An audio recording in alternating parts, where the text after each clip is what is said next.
Hello and welcome to Body Bags. My name is James and I'm your Sunday night reviewer.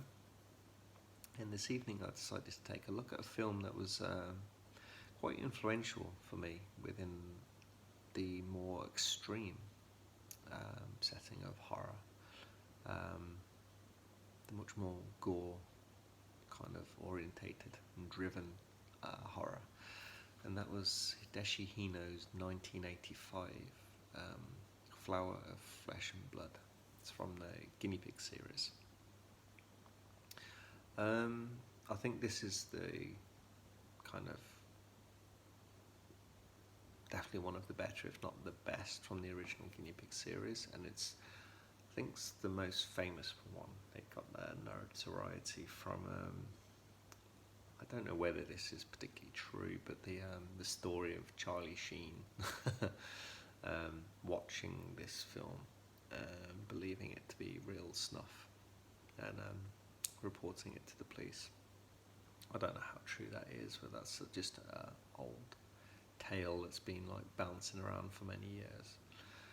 But like I said, this is very influential for me. I saw this very, very early 2000s, and it was a real eye-opener for me as to what horror could show in a much more realistic way, because through the mid to late 90s, it's like any kind of gore and anything that you saw was very, very light. Well, especially within the mainstream, it's like very, very light. There was nothing particularly heavy going on, and it's like kind of right at the end of the 90s and into the 2000s is when I started to learn more about cinema and the horror landscape and get deeper into the genre, stepping away from all the mainstream.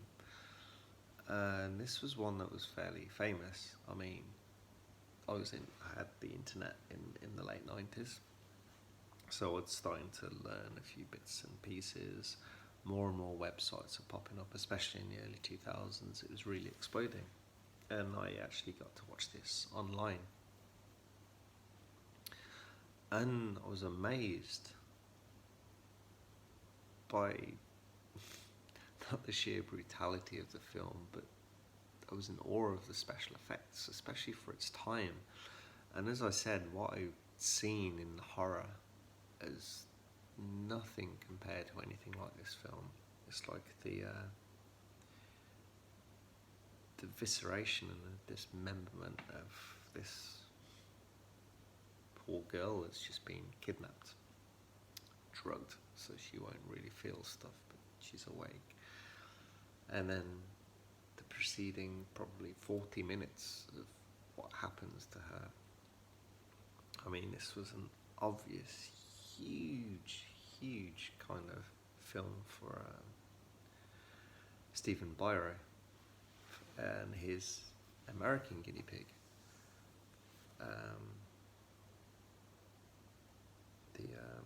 The Guts and Gore. Sorry, I forgot the name of it.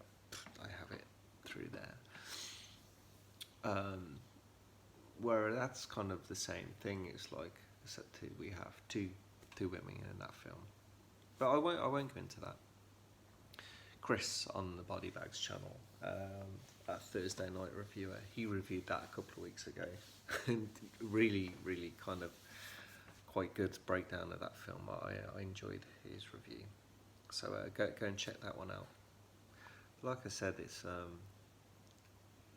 the special effects and kind of, I was going to say, the narrative, or the lack of narrative as to why this is going on. It's like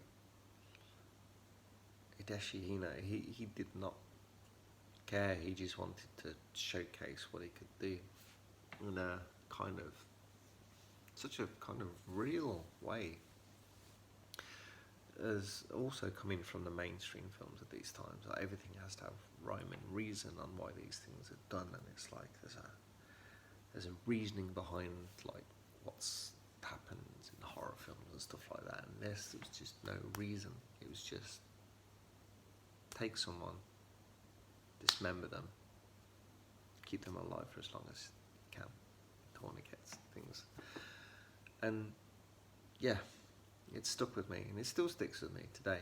It's whenever I think of anything like gore related, I always that's my bar, and it's like, can you be better than this? Can you be more shocking than this?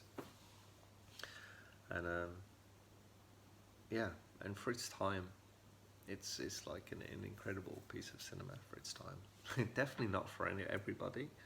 Definitely people that are more into their gore films will, if not necessarily enjoy it, then at the very least appreciate like what's being done on the screen, because it's impressive.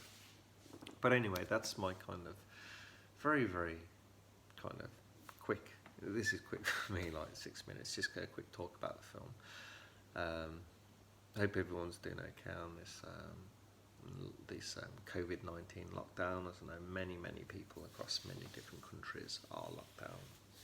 I'm quite lucky that myself in Finland we are not locked down, but we are practicing social distancing. So everyone, stay in, stay safe.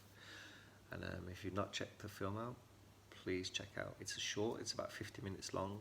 Please check out Guinea Pig, Flower of Flesh and Blood. Okay, thanks very much. I'll catch you guys next week. Bye bye.